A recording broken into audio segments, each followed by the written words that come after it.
Your favorite compas have another jam-packed episode of Lunes Live. But first, happy Mother's Day to all the lovely mothers out there. We appreciate everything you guys do. We'll share in a bit what we did for our mothers on Mother's Day with our families.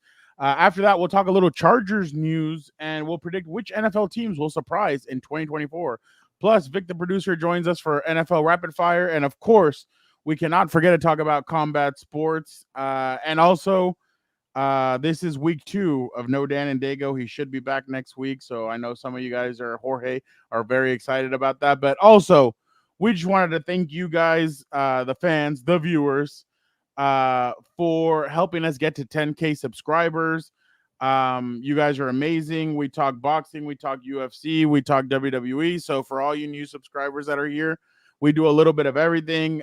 We do NFL, all that stuff. So thank you guys so much for subscribing to us. Don't forget to hit the notification button so whenever we go live or we have any of that other stuff, you guys are the first to see it. But all right, Gilberto, don't you have a question for our viewers and or listeners? Yes, and just to piggyback off of what you just said, thank you for the new subscribers. 10K, that's a big accomplishment here on the Compas on the Beat Network. And like you mentioned, Fernando, we cover it all. Boxing, pro wrestling, yeah, that too, MMA, NFL. But we're going to get more NFL conversations this week because we kind of been forgetting about it because it was a busy schedule for combat sports. But for the engagement question of the week. And there's still a lot left. There's still the busy time. June's going to be pretty loaded too, but we're still in May. We'll worry about that. But actually, a lot of boxing this weekend, actually. So much to get to. But for the engagement question of the week, rookie mini camps took place last weekend and the weekend before that, I think. So might as well ask the question: who will win offensive and defensive rookie of the year? Let us know if you're a Chargers fan. Obviously, you got Joe Alt, maybe a lineman winning rookie of the year. I don't know if that happens too often, but Marvin Harrison Jr. could be maybe the favorite, or Caleb Williams, defensive rookie of the year. Maybe Latu or maybe Jared Verse from the Rams. Just give me a couple names that you want to throw out there. Might be a good one there. Yeah, there you go. Junior Colson could be a sleeper. Third round out of Michigan. So the linebacker there. So give us a couple names in the live chat or in the replay of the comments. Let us know. Compas on the beat. Let's get it. Let's go. Yeah. So where's Compas? Yeah, we are. There you go. Hey. There you go. Okay, all right. We got proof right there. Some guy that seems like he's asleep. Need you to wake up, Gilbert. There's a lot of energy. Come on, Gilbert. Let's go. Come on. Dan and Dago is at Moe's. I'll show you. I'll show you. I got it right. Okay, that's it. You guys, I am done with mine, but that's couldn't get better than a 2026 6th-round pick swap for a 7-rounder. So freaking love you, Chad. Hey, dude. Cool, man. Compas on the beat, man. Derwin James signing off, man. Watch Compas on the beat, man. Welcome to Compas on the Beat. I'm Fernando Ramirez. Cover the Chargers for the Sporting Tribune. With me, as always, my co-host, my tag team partner. I hope he's awake. Covers the NFL for Sports Illustrated. Gilbert Manzano. What's up, bro? What's up, Fernando? I'm not gonna lie. I need a little more energy because we're in that slow period of the NFL calendar, and one of the rare weekends we've had off in a minute because I go WrestleMania, UFC 300, Garcia Haney, Canelo Munguia. So finally be home. We're not jumping on the draft. train. I know, just doing something, cover NFL draft in between that too. So, but it was still a busy weekend because it was Mother's Day and we got to show love to the moms. But yeah, it was nice to be home a little more this weekend. And I was like, oh, Monday's here. Ah, crap. What are we going to talk about? And then we found a lot of stuff to talk about. So yeah, exactly. Real quick, Angel, what's up, man? How you doing? Thier, hello. He says hi to both of us. He said bolts up. But he said offensive rookie of the year will be Nabers with Danny Dimes. And defense Latu. Oh, he has Latu. I actually like that one. I actually really like Latu. I've been telling you that one, Gilbert. Yeah, exactly. But Gilbert, is your mom drafted, right? Yeah, by the Colts. I mean, that's going to be a great combination. Gilbert, is your mom like mine in the sense of she wanted both celebrations this weekend? My mom was like, hey, I want all 3. She wanted us all 3 days. So all 3 days we did something with her. We celebrated her. And I don't know if that's how your mom is as well. Yeah, no, it's tough. So I at least have to make a phone call or make it like a big deal. But like, there's so much going on. And for me Yeah. specifically, Caroline's dad, his birthday is May 10th, which is Mexican Mother's Day. And Oh. then, you got the mom too on her side. Okay. You got my mom. So I think what we did this year was, I kind of feel bad like splitting it, but we went for May 10th, which was I think Thursday. We celebrated Caroline's dad's birthday, and we hung out with the mom. We went to go watch Planet of the Apes. Actually, it was actually not bad. I enjoyed Planet of the Apes. I Were you couldn't awake the tell. whole time? I was. It was that good. I don't remember which part it was in the series, but apparently it takes place in the future. So we did that. That was pretty cool. And then Saturday, we spent time with my mom. So we had like a little barbecue. We actually played pickleball. I don't know if you played pickleball before, Fernando. So we Once. went to the At park the to beach. play pickleball. Oh no. Uh, No, you can't play that at the beach. No. I've never No. played pickleball. Unless you found like a little court there. But we played, and then we had like a little like a pizza barbecue. We don't want to cook. We got a little lazy, so all around lazy. I'm wearing a hat today. I'm not even shaving, so lazy weekend. But we did that on Saturday, and then somehow we kind of just said, well, Sunday it's actual Mother's Day. We took it off, Caroline and myself, and we just kind of hung around. It's been a minute. You? Sunday, I almost committed murder, Gilbert. So were you on the grill? I almost committed murder. I did. I was at Little Daniel's house. Oh God, I hope. Well, whatever. I don't care. I don't give a shit. I was at Little Daniel's house, and my uncle's like, "Hey, can you grill?" And I was like, "Yeah, of course." I haven't been on the grill in a minute, probably since we ended up moving. So I'm like, "Yeah, I'd love to jump back on the grill." So I bring my own seasoning for the burgers.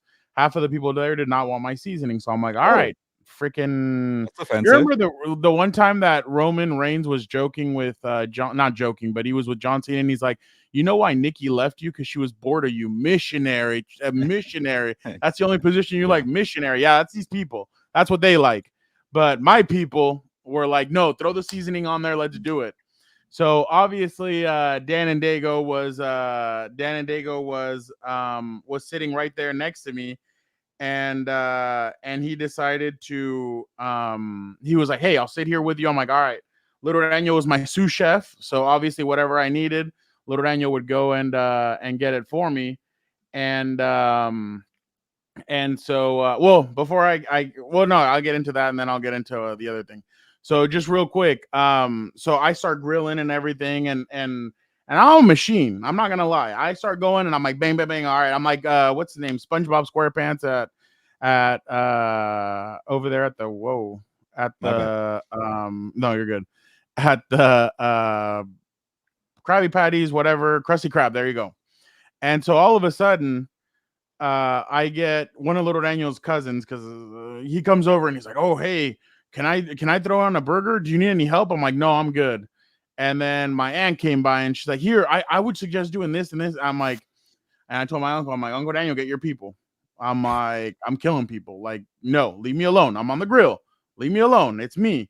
And obviously, I had to feed my brother first. There was some jealousy there, because I fed. Well, obviously, I fed my mom also. My mom got one of the first burgers as well. It's Mother's But Day. no, I understand that. But also, I had to get Daniel fed and everything, and so I gave him his burger. And Little Daniel, my mom, my sister, and my brother said that they were amazing. Nobody else told me anything. A little disappointed. Oh no, my aunt and my other cousin told me, and their dad told me that it was great. So I was like, all right. Nobody else said anything, so dead to me. But yeah, people were getting in my way. I didn't like that. I don't like that. Leave me alone. I'm in my own bubble. I don't need any of that. And then just real quick, just to give you guys a little Dan and Dago story. In the morning on Mother's Day, my mom and my brother and I got up early and we went to go watch Arsenal versus Manchester United at the bar with our compa Eddie. And Daniel wore sweats and everything, and he's like, "You know what? On the drive back, I'm gonna go like this to Uncle Daniel's house. F it, I don't care." And I'm like, "It's Mother's Day." He's like, "I don't give a shit. I want to be comfortable." And so he tells my mom that. My mom didn't believe him, and my mom's coming down the stairs so that we can leave. And then she goes, "Oh, my nightmare became a reality, I guess." I just started laughing, and he's like, "Mom, I'm not gonna change." And I was like, "Oh my God." So this was you got a picture of him in sweats for with his mom, or what? Look at that. Just Stud. that's such a coach outfit too. Where's the whistle at? Just need a whistle and you're good. Oh, that's what my uncle said. And everybody was giving Daniel like they were all giving him crap because he would not like they're like, you're such a coach. And he's like, well, yeah, that's what I am. And my mom's like, God, if he ends up making that like his complete career, like let's just say he makes it to college or the NFL or whatever, she's like, that's all he's gonna be dressed in. I'm like, and then Melissa goes, Mom, he's in high school and he's still like dressing like that. Like it's gonna be even worse when he's older. And so we just started laughing about it. So but yeah, everybody was giving him compliments on his out. I told him, like, you're the best looking guy here. He's like, you see that? He's like, why are we mad that I wore this? So Hey, it was it's just good to look good in sweatpants. So I he's know. doing something Yeah, right. exactly. And I know we got to move on real quick, Fernando, but Yeah. soccer related, I did start a new reality TV show, Trash TV, yesterday. I don't know if you heard of this one, but on Peacock, what you call it? On the cock? Yeah, on the Peacock. Apparently, it's like these 5 famous soccer players in a reality show to find love in United States where nobody knows them. People like me, I have no idea who these people are, but they're like in a dating show, and they leave the UK, they leave Mexico, and they come over here where nobody recognizes them. And they you know the players? One, I think his name is Marco Fabian. Oh my God, he's doing that. Well, I don't know how he said he was on the cover of FIFA after hitting an incredible goal against Barcelona and like in like a friendly game a couple years ago, and off of that he got famous. He keeps talking about the gold medal he won in the Olympics too. But, yeah, he was on that gold medal team. And then there's a couple guys that I don't know. There's some player from the Netherlands who was in the World Cup. Was it interesting? It's pretty good. Ryan Bale, I don't know, something like that, or Babel. But it's Robin Van Persie. No, something. I'm butchering the names, but it's pretty interesting. Check it out, and I do want to maybe reach out to some of these people to come on the show. It's actually a good show. Oh, I'd be down to do it. Marco Fabian would probably be the one that would do it. He's having a tough time. I don't want to spoil it, but yeah. I saw another show where they take men from the United States and take them to foreign countries, and they do it like none of the women in the house speak English, and it's like, can you find love that way? I was like, Jesus, like that's crazy. But just real quick, again, we want to obviously celebrate all the moms, celebrate our moms. They're our backbone. Without them, we wouldn't be doing what we're doing. So we definitely appreciate our mothers, and Vic's mother as well. Sorry, Vic, I'm including your mom as well. So yeah, all the moms out there, thank you guys so much. And yeah, I'm definitely a mama's boy. I won't lie on that one. But all right, Gilbert. Let's move, unless you want to say something real quick. No, I'm with you. Happy Mother's Day to all the mothers here on the Compas on the Beat family. Yeah, I wonder how many how many people are with us, or how many moms are watch the show. Yeah, so that'd be interesting to know. Gilbert, God, we woke up to some crazy ass shit. Yeah, I'm sorry, I did it, but Gilbert, what the hell? Oh yeah, man, that was No, and Gilbert, that's not even the best part. What I loved was real quick. My bad, Vic. I'm gonna use it again. This was hilarious.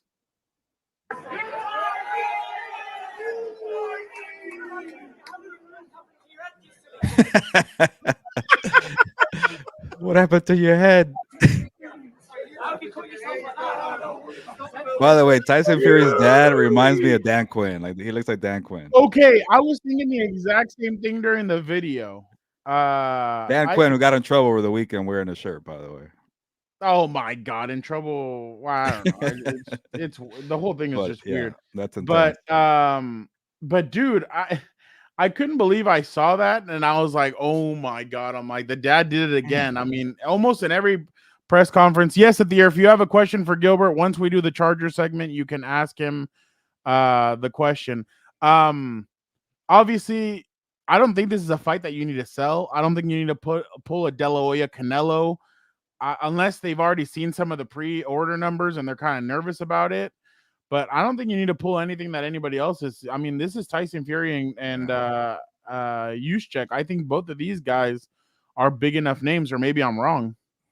No, and in a bit I'll give you a prediction, but I think if you are a hardcore boxing fan, you don't need the sell point or the pitch, because it's going to be undisputed heavyweight championship belt, or belts, 4 belts, and I guess heavyweight has lost his prestige, from the 90s or the 70s. But I guess the last time there was a fight this big in terms of championship belts, last time was 1999. Evander Holyfield and Lennox Lewis in Las Vegas with all 4 belts on the line. So it's going to happen again here. So history is going to be made. But Dan Quinn, looking like Tyson Fury's dad.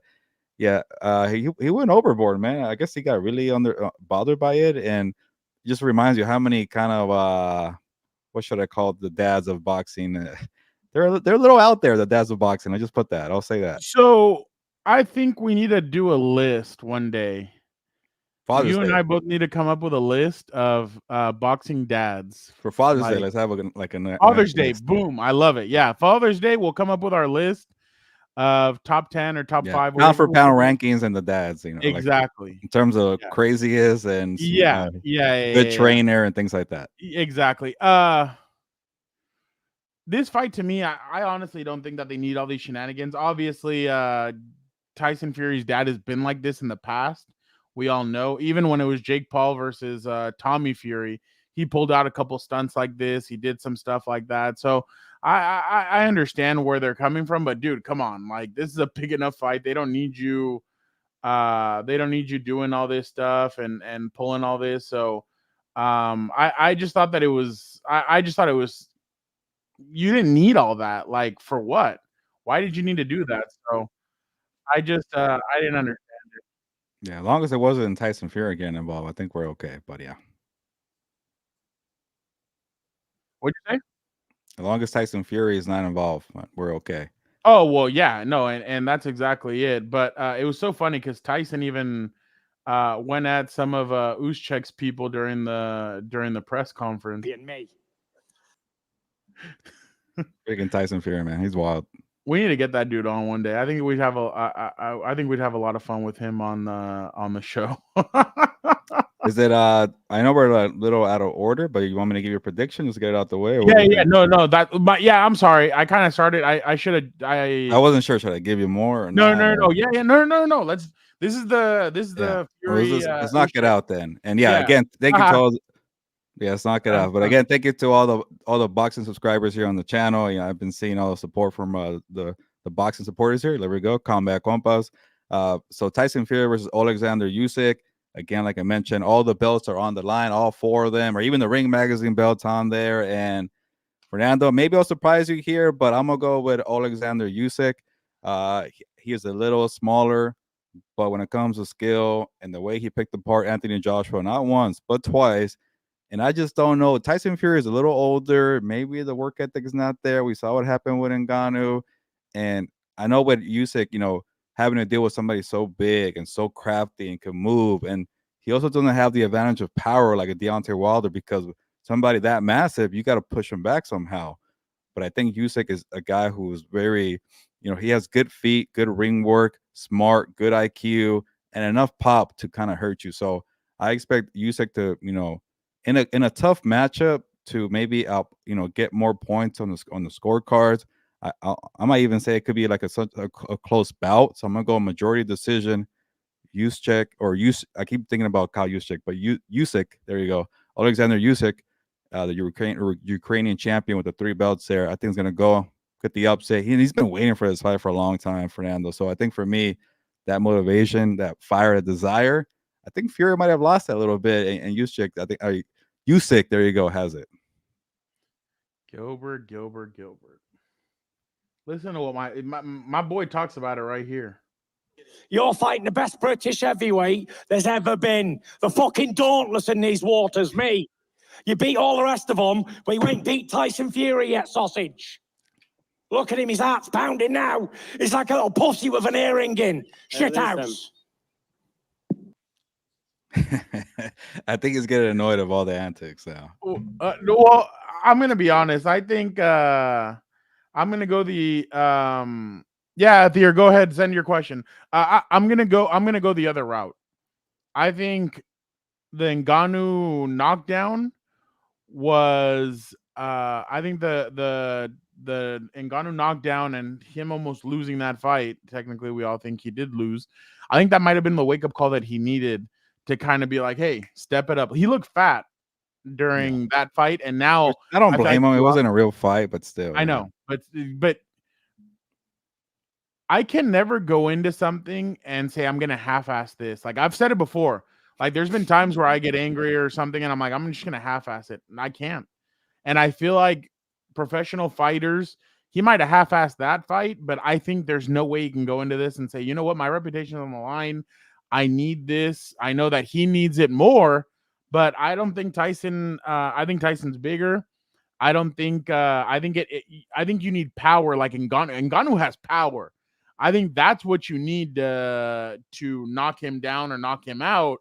So I think Tyson got a wake up call with that, and I think Tyson is going to be the one that comes out victorious with this. And then who knows? Maybe he retires and says, you know what, I'm done with this. I'm going to go do something else and vacates the championships. But I think Tyson Fury is still going to be on his game, and I expect him to come out victorious here because I think he needs this, and I think he wants to obviously continue the legacy that he's built, and I don't think he's going to get lazy at the end, the way we've seen some other fighters kind of get lazy. It sounds like they're already planning, no matter what, a rematch here. So yeah, it might be one more for Fury. But if you're Fury, like if you win all the belts now and you're an undisputed heavyweight champion and you're beating Deontay Wilder, what else do you need to prove? Like, I guess you could go fight Anthony Joshua, but like, for what? You've beat the guy who beat the guy twice. There's only been one fight that I've wanted to see with him, and unfortunately, Andy Ruiz hasn't gotten up to that. Like, I've kind of wanted to see that because I've always wanted to see if Andy Ruiz could step up. And I know he's a lot. Guys who have power always gonna have a chance of Fury because his chin is a little suspect, and Andy Ruiz has the power. He's like Deontay Wilder.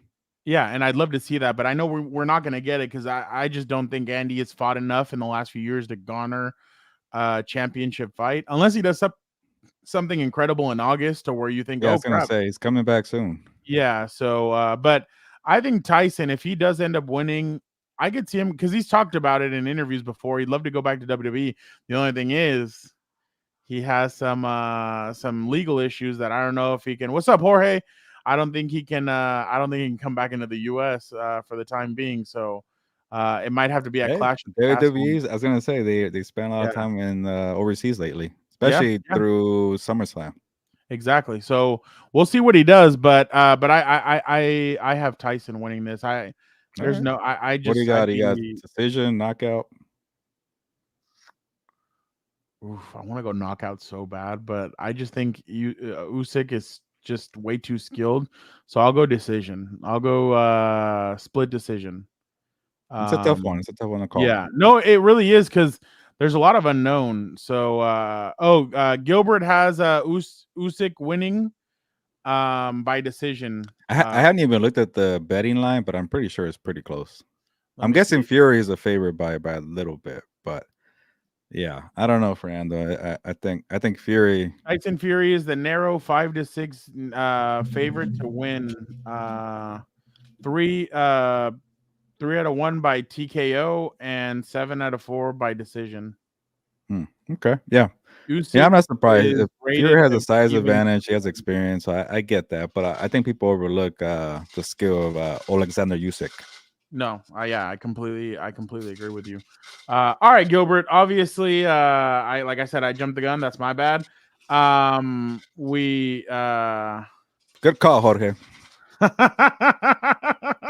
But now that Gilbert's gone, I didn't see the second half. Okay. I don't blame you. Right on the Canelo one. So this one I'm taking a chance. I don't care if the curse is on the line. All right, Gilbert. Obviously, Lomachenko destroys Cambosos over the weekend. He just completely picked him apart and really went at him. So, Gilbert, I have to ask you, Lomachenko's obviously worked his way back up. He had that weird fight against Devin Haney it was a year ago, right? A little longer, I feel like. Okay, but it was over a year ago. He's made his way back up. So, what do you feel like is next for Lomachenko? Because I kind of have a different route than I think what you're gonna pick. Well, first of all, it was very impressive for Vasily Lomachenko. And the first question I have before I get to Lomachenko is like, how the hell did George Kambosos or Kambosos beat Teofimo Lopez? Teofimo Lopez, Yeah. lost to him when Kambosos got crushed twice by Devin Haney. Now got crushed by Lomachenko, and then I think Ryan Garcia is calling him Cambozo with a Z, so that's actually pretty funny. And then Teofimo Lopez, like everybody's getting on this guy for being terrible and trying to say, well, how did Teofimo lose? So he had to defend himself on Twitter saying, I was hurt, this and that, I had this and that and that. I'm like, whatever, with excuses. It led to him getting a couple good marquee matches, and one with being Lomachenko in Australia. And Lomachenko, I knew he was gonna win, but I wanted to see which guy it is. Is the guy who's on the way out, like about to be 40 years old, and you start thinking about what a career that never really happened because he spent too much time with the Olympic gold medals, and he didn't really go through the professional rankings, and it kind of felt like a career that just you could have got him more. And now he might have one more run at it because the way he dominated, there goes a cat here, the way he dominated Cambosos in stunning fashion. I think the official and the trainer, wanted to end the fight at the same time because the towel went out in the ring, and then the official was like, okay, that's over with. So first of all, impressive performance. Now it's like Tank Davis is saying, hey, I want to fight him after Frank Martin. And I don't know, Tank, you shouldn't overlook Frank Martin because Frank Martin is a good boxer. He's talented, might be your toughest challenge of your career. But hey, all of a sudden, Gervonta wants to fight Lomachenko. Is it because, oh, he's older? Maybe, I could take him on. I don't like that route. But hey, shout out to Devin Haney. Shout out to Teofimo Lopez. They all beat Lomachenko when he was a little younger. That's not an easy fight. I don't think Ryan Garcia could fight him because he's too small and he's too big. But Tank Lomachenko could be a good fight. The other I guess route could be Shakur Stevenson, but I don't want to see Shakur Stevenson. He's just a guy who's not being, I guess, marketed properly, or he's not doing his job to sell fights, and he's not really an entertaining fighter. He's a skillful fighter. He has a lot of defense, but Tank Davis and Lomachenko, that's a fight you want to see. If you're like kind of a casual boxing fan, get Lomachenko and Tank Davis in the ring. I think Tank will beat Lomachenko, but the Lomachenko that had the pop, the offensive arsenal, could come forward. He doesn't have the same defense or counter game because he lost some of the footwork that he had when he was younger, but he has good combinations. When I talk about Canelo and the combinations, prime Lomachenko had the same thing. So Lomachenko and Tank Davis will be a good fight, but again, it was very impressive. I don't think it's gonna happen because Tank Davis fights for PBCs where politics come in, and Lomachenko's with Top Rank. Angel says Lomachenko is one of my favorites. Hope he gets a good fight. I hope so too. I hope that Bob Arum and Top Rank say, all right, you want to go fight Tank Davis? This kind of meet in the middle with Al Heyman and PBC and figure out where to put it, Prime or ESPN.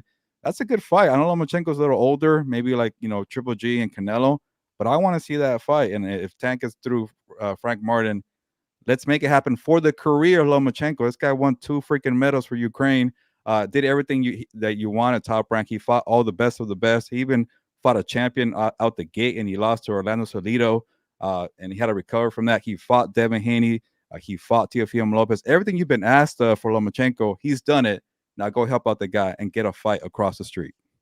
Dan O, we will get, man, it's like you have a copy of the script. We're going to get to your question right after we're done talking about Lomachenko. Delbert says Fury has slowed down and Usyk is going to be too quick for him. Sadly, Andy's a gatekeeper now, but rooting for him. And then Loma was a master again. Yes. Gilbert, I'm kind of going with I heard the announcer say this when I was watching the fight, and I kind of tend to agree with them. I think he's going to go Shakur Stevenson first. It's an easy fight to make because exactly same promoter, but yeah. I don't know if Tank's going to fight after the year's over. But real quick, Stevenson, I think he has one more fight on his contract with Top Rank. So after that, it might not be an easy fight because I don't think Top Rank is going to keep Shakur Stevenson. He hasn't done his part of being selling a fight, building a brand, and Top Rank is very quick to say, okay, you don't want to build your brand, we're out of here. Well, I just feel like they'll fight by the end of the year, and then next year it'll be Gervonta versus. I don't know if Gervonta fights before the year's up, because when is his June 15th? He could, but I'm just saying, like, and then what's the money fight for him after that? So that's kind of my question. But I agree, but I agree with you. I think Gervonta and Lomachenko would be that would be literally, in my opinion, Lomachenko's last dance in a sense with his age and everything. Yeah, let him get that payday, man. Yeah, no, I'd love that. All right, Gilbert. A little bit of disappointing news, obviously. I'm sure for for people in general, because the numbers for Canelo versus Munguia came out. I think it was 520,000. I haven't seen it like from like the actual people that you trust in boxing, but a lot of people have already said 500,000 to 600,000 subscriptions. Or pay-per-view buy. Sorry, Canelo and Charlo got 650,000. So yeah, a little bit down from that. Gilbert, is he still the king of pay-per-views, or is he starting to kind of, or is this the people telling him, you know what fight we want? And this goes into Dano's question. Do you think Canelo versus Benavidez will happen by the end of the year? But is this basically them telling him, hey, we don't want it, you know what fight we want? Well, this could be good and bad, right? Like, the good, it's kind of bad for Canelo. Like, I guess you're kind of taking a hit with pay-per-view sales and ticket sales, but because he made $35 million off of this fight. He's I guess it's no bad for him, but you're making $35 million off of one fight. What the problem is, Fernando, like when you guarantee so much money without the pay-per-view upsides, then you're banking on this to go over 1 million pay-per-views. The event loses money, but how many people are going to say, well, we're okay with taking the loss because we're going to promote Canelo? And a lot of people want to do that, and Canelo's been doing this kind of free agent thing since he left Golden Boy and Oscar De La Hoya. But now he's gone through DAZN, he's gone through PBC and Prime and Showtime. And if these companies keep losing money after a while, it's like, well, we've done the Canelo route. We've already promoted him. I think we're good. Obviously, one more player would be Saudi Arabia, right? They're going to throw money at Canelo because they want to do it. So I think Canelo is in good standing right now in terms of losing some money. It's not a lot of money, I bet. But Fernando, we saw it. I pointed it out at T-Mobile Arena. There was a whole section blacked out. I'm like, how the hell is this a 17,000 gate attendance when I see the whole section right there blacked out? I was actually surprised. I'm like, cool, 2 Mexican fighters. I know Munguia is not of a name of a Jermel Charlo or a lot of other people, but it's 2 Mexican fighters, and Tijuana came out and supported, but it wasn't a full house. It was still a good environment, but they didn't sell a lot of tickets. So that tells you people want to see, like Canelo, obviously in social media, we know because we benefit on Instagram and YouTube, still has a big name. But when it comes to actually giving your money, and a lot of things, Fernando, like honestly, I'll tell you the truth. I have no idea what the hell PLE was, and you kept writing about it in the newsletter. But I guess it's like the new way of saying pay-per-view, right? PPV. Yeah. And that's the way they should go. And boxing is so outdated with the stupid pay-per-views. I could send you a link right now, or you could send me a link saying, here, you can watch this for free. Yeah, a little buffering, but it gets the job done. Or let's go to a friend's house. People aren't spending $80, $90 for these fights. And I don't care that it's Canelo. Like, unless it's Canelo and somebody else, like a David Benavidez, that's really good. You could actually, there's times where I say, you know what? I will give you my money because I don't want to deal with the buffering. Canelo Alvarez and David Benavidez would do that. Canelo Munguia, Canelo Caleb Plant, Canelo Charlo. You ain't getting my money. I hate to say it, or I'm there covering it because I'm a good person, right? But yes, I think because you have Saudi Arabia still lingering to answer a question and with a long-winded response, there's still money out there for Canelo to be a free agent and not give a crap about. Like Eddie Hearn might throw himself and say, "Hey, I have Edgar Berlanga. Come back to the zone. We need you. We need to sell more subscriptions. Take the guarantee money." Or Saudi Arabia saying, "You want to fight Terence Crawford? We got $50 million for you right here. Just take it." But you're going to need somebody to really step up and pay him for David Benavidez. And I'm going to say that won't happen until Cinco de Mayo 2025. He'd be a year older, though. I'm going to go from the other route. Like, I'm just going to use my brother as an example. Like, Daniel won't watch, like, boxing fights. He'll be like he watched Ryan Garcia, Devin Haney. But he's kind of like, And UFC 300 he bought because he's like, oh yeah, no, I want to watch this. Like, I really want to see what they're doing. And then obviously he already said McGregor he's gonna buy because he wants to watch McGregor versus he wants to watch that pay-per-view, but he wants to watch McGregor fight again. So yeah, like you said, there are fighters, there are moments where you're like, yeah, I'll watch no matter what. And unfortunately, Canelo's kind of starting to dry out when it comes to that because I think people are trying to tell him, hey, we want the David Benavidez fight. I don't know if fans are too hyped up for him against Terence Crawford. So I think it has to be Like, I think the Benavidez and him have to come together soon and basically say, hey, well, okay, let's do it next May, but like do it in advance so that people actually are like hyped up and his next fight doesn't suffer if he really does do it September 16th or if he waits till the back end of this year. But I think Canelo and I think it benefits both Canelo and David Benavidez to get in the ring. Obviously, it benefits Benavidez even more, but still, I think Canelo does need this fight. I know he said he doesn't, but I really think that he needs it, to be honest. Yeah, no, I'm with you, but I think it's gonna be one more fight of kind of waiting because people will pay him, but after a while, it's like, okay, you've done enough. Let's go to Cinco Mayo and start like a bidding war between, you know, you want to fight Benavidez and you want real money, like come over to PBC again. Yeah.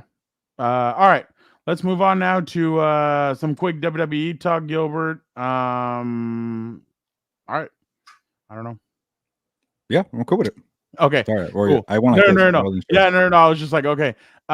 Gilbert, obviously, this last weekend, last Friday, the general manager of SmackDown comes out. Oh my God, I blinked on his name. He's married to Mickie James, though. He won, obviously. But the general manager comes out and he says, Cody, I got your next opponent. Here comes Logan Paul out. And everybody's like, Logan Paul? Like, why? They're going to Saudi Arabia for the King and the Queen tournament, obviously. And I'm actually intrigued by this matchup because I think 2 or 3 matches into Logan Paul's career, he fought Roman Reigns in Saudi Arabia. So Nick Aldis, thank you, Jesse. I appreciate it. Yeah, Nick Aldis. All I can think about is Mickie James. I don't know for what reason. So, but Jesse, thank you so much. But obviously, when it comes to this matchup, it's intriguing because he was able to go. I mean, and it's Roman being able to take control of the match and make Logan look really good. But now I'm interested to see what this match kind of is, how Cody approaches going up against him. By the way, somebody put, if anybody if you would have told somebody in 2016 these guys would have a pay-per-view fight, you'd be like, this is crazy. In 2016, when Cody was Stardust and obviously Logan was in the Japanese gardens doing weirdo shit. But obviously this match is intriguing because of the athleticism that Logan Paul brings. He's a little bit different than some of the other WWE wrestlers. He's really smooth when he kind of moves around the ring. Brass knuckles obviously will play into effect. Cody did say it's for all the gold, and I'm kind of like, okay, this has DQ written all over it, because why would Cody, number one, why would he want the United States Championship? 2, he did say he would become a Grand Slam champion if he did it, but Cody doesn't need it. So, Mimsy's not a fan of Logan Paul. I get it. I think he just needs a little bit more work on the mic, but I think he does really well in the ring. And obviously Nikki, or what's her name? Ronda Rousey criticized him. So I was like, oh, okay, why am I saying Nikki? If Ronda Rousey criticized him, then I might like him a little bit more, because she was like, well, if I would have been given everything that he got, I would have done better. No, you didn't. You had all the tools, you had everything. You couldn't do well on the mic. But yeah, Gilbert, I think this match is going to be very exciting to watch. I am interested to see what kind of things they pull out, but I really think this is going to end up in DQ, because I don't see why Cody would need 2 belts if the finish the story, quote unquote, was for him to get there, win the championship against Roman, and basically start defending it against whoever comes up against and then him. to lose it so quickly just doesn't seem right. That's why I'm surprised. Oh, if he lost it to Logan, imagine after all that build up of being this guy that, you know, who's fighting for his opportunity, trying to make it. He left, he came back, and this YouTuber guy who's been around for a year or two just takes the belt from him. I'm not gonna lie though. Mad. It would be a good storyline though. I think he's, I know. I do think he is going to be a future world champion. That's what I'm saying. So I felt like, why are we doing this now? Maybe his storyline is like, you know what? I got my early shot with Cody Rhodes. I'm a better person from that. I'm a better wrestler all around, and comes back a year later to do it again. But it kind of feels very quick. And also to your kind of your point, Fernando, it's a maybe a little slow period for WWE, and they want to build something here. But they had a good, backlash, like you mentioned. But to read what Angel said, Logan Paul is a bastard scammer. How his career is still on the up amazes me. Exactly. So imagine if he wins, keeps both belts. No, I okay. It's scripted, Mimsy. So I will pick Logan Paul just for that.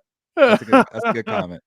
Go ahead. Go. You were saying. No, that's it. But you know what? I want to choose chaos. So Mimsy, I'm gonna do you a favor, and I'm gonna pick Logan Paul to beat Cody Rhodes because the more I talk about it, hey, maybe you kind of build something up here for SummerSlam, and you know what? Try to bring the belt back for Cody. There you go. You're welcome. To Angel's point, I'm surprised that the WWE is doing as much as they're doing with Prime, because yeah, he's getting endorsements and sponsorships from WWE. He's getting it all. I've seen some stories of like nurses saying that they've had young kids in the emergency, and allegedly from kids that have drank too much Prime and what it has in it and all this stuff. So I'd like to see what all that kind of goes for in the future. Allegedly, again, but I'm interested. It's gonna be bad for WWE when the Prime's all over the ring. Yeah, because I know they did it at WrestleMania. They put the logo on there. I would have rather something else, but it is. They pretty do it again for Backlash too. I think so. No, for King, no, they didn't do it for that. I think they're gonna do it for King and Queen of the Ring. So I'm interested to see that. But I think this match is gonna be great, though. I think it'll be something interesting to watch. I think they need to do a little bit more work with Logan when it comes to being on the mic. I still think he needs. I mean, and the guy is a cocky bastard, but I think he still needs a little bit more cockiness to it. I feel like sometimes he gets a little timid with what he's gonna say, but I am Prime is the official drink of the Dodgers and Lakers. Is this and true? Bullshit. But yeah, I think, and I think UFC is doing something with no, they're body armor. I feel like it's like lazy marketing, like, oh, the young kids like Prime, well, let's get on that too. And I'm like, all right, whatever. Replace Prime with OnlyFans sponsorship. You know, it's funny. Somebody did. What was it? What fight did we see? Oh, was it the Ryan Garcia? That it was sponsored by OnlyFans? Yeah. OnlyFans. Yeah. So there you go. Yeah, they're all over combat sports. And by the way, I'm gonna make an OnlyFans account where people have to pay me to make predictions for the opposite way. Because say you want your team to win the Super Bowl or whatever, I don't care. I'll be on. Are they more money on OnlyFans? So I'll do it in a tank top, and I say, which team do you want me to go against? And there you go. I think they would pay you to put clothes on. But yeah, no, I'm definitely. Why you gotta offend me for now? That one hurt. The whole being cursed, but you just called me ugly. That one hurt. No. I wouldn't do any of that. But by the way, Dan watched the cruise thing, and he started laughing when he was like, I did not know what you were gonna say, and all of a sudden you just pull OnlyFans on the cruise ship that I go on.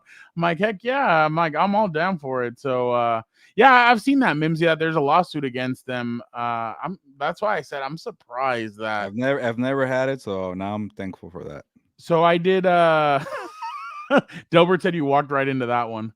But I had one sip, and when they said it was natural, I'm like, there is no way this is natural. Like, it just tastes, it tastes unnatural. It's always too good to be true.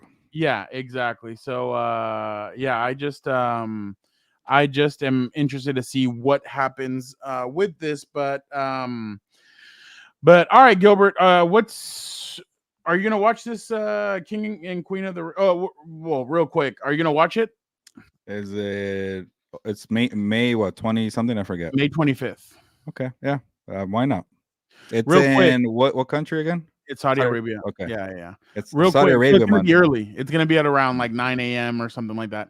Real quick, Gilbert. There's been a lot of "We Want Roman" chants. Whenever the Bloodline comes out with Solo and those guys, there's been a lot of "We Want Roman" chants. I'm telling you, that dude is like, it happened in France. It happened here. Like, everybody wants. I can't wait for the pop he's gonna get when he returns, whenever that is. And please, for the love of God, WWE, do not let anybody know when he's coming back. Just all of a sudden, bang. Yeah. Supposedly he might do a new song with it. So I'm kind of like, oh, like, I love it. You gotta leave the other song. But just let him come out. Like, whatever moment it is, whatever you think, just bang. And I don't know when he's going to come back. Everybody keeps on pointing at SummerSlam that he's being advertised for it, but I'm interested to see when he officially does come back. But let it be something where Money in the Bank. If he just entered, like if he just came in, knocked everybody out, went up and grabbed the briefcase and said, "I want my champion." Oh, that might be the way I would do it. I think it'd be a beautiful thing to watch something like that. But I don't know. No, but Roman's big enough to where he doesn't need the championship. No, Mimsy, I'm not gonna have Tiffany Stratton win the Queen of the Ring. I'll tell you why. I want her to win the Money in the Bank. I think Tiffany Stratton is getting to that point where I think if she holds on to the briefcase till about Royal Rumble / wherever they decide to go next year before WrestleMania, I think that would be interesting to watch. Why not both? Why not? It's Tiffy time. How If about she that? wins both, then everybody's gonna be like, "Oh, it's too much." This, that. I think they need to have her win one, and I think it's gonna be the Money in the Bank. I think she wins. Angel, I would love for that to happen, but I think we're gonna still get a Shield WrestleMania. I still believe that. By the way, I don't know if you guys saw real quick. Dean Ambrose was on a show, and he's like my music or the music hit of the Shield, and people were texting me, "Are you there? What's going on?" He's like, "I was asleep in Tokyo." He was in New Japan. When that music hit, Gilbert, I swear I actually did for a second believe that Dean Ambrose was coming down and he was going to be out there. I was like, dude, this would be epic. Obviously it didn't happen. It was Seth, but I think, Angel, we're still going to get a wrestle. I think with Triple H now in charge, because the beef was between Dean and Vince. I think now remember, hell froze over. CM Punk is back. I truly think that Dean Ambrose or Jon Moxley will come back to WWE and we'll get a Shield WrestleMania, because that's what everybody's been wanting for years. A couple years ago, they teased us because it was the Shield members in a triple threat or in a fatal four with Randy Orton also out there. I still think we're going to get a WrestleMania with all three of those guys. Hopefully WrestleMania 42, but in London. But I definitely think if Tiffany went, yeah, I think so too. That's the thing. You don't want to give fans too much. I think she might get big dog treatment. I completely agree, Mimsy, but she's talented. I think she has everything that she needs to be the next big female star in WWE or star just in general. I think the reception that she's gotten in France, the reception that she got in Australia, and even during WrestleMania, I think fans I feel like every year we're gonna make Fernando pick a breakout superstar in WWE, and this year it seems like it's gonna be Tiffany Stratton. Oh yeah, Tiffy time. Yeah, no, I definitely agree with that. But yeah, definitely interesting. Gilbert, just real quick, you and I are both obviously members of the media. We take this seriously. We love what we do sometimes, but there are times where, in the words of, can I say what Uncle Joe says, or I can't? He says a lot of things, but go ahead.